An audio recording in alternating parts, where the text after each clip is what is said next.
ఎవరైనా మిమ్మల్ని భయపెట్టినా, బెదిరించినా, బ్లాక్మెయిల్ చేసినా ఎలాంటి సెక్షన్ల కింద కేసు పెట్టి ఏ విధమైన చర్యలైనా తీసుకోవచ్చు. అలాగే స్త్రీలను అవమానపరిచే విధంగా మాట్లాడితే ఏ సెక్షన్ కింద ఎలాంటి చర్యలు తీసుకోవచ్చు అనే విషయాలపై, చట్టాలపై అవగాహన కల్పిస్తున్నారు ప్రముఖ న్యాయవాది, వైఎస్ఆర్సీపీ మహిళా విభాగం స్టేట్ జాయింట్ సెక్రటరీ కర్రా జయసరిత. అందరికీ నమస్కారం అండి. మన నిత్య జీవితంలో ప్రతి చర్య కూడా చట్టంతో అవినాభావ సంబంధాన్ని కలిగి ఉంటుంది. కాబట్టి ప్రతి ఒక్కరూ కూడా చట్టాలపైన అవగాహన పెంపొందించుకోవాల్సిన అవసరం ఉంది.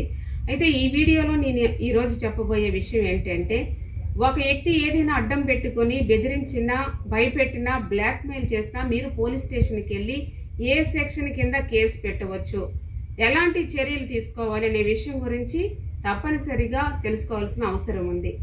మరి భారతదేశంలో 3 రకాలైన చట్టాలు ఉన్నాయి.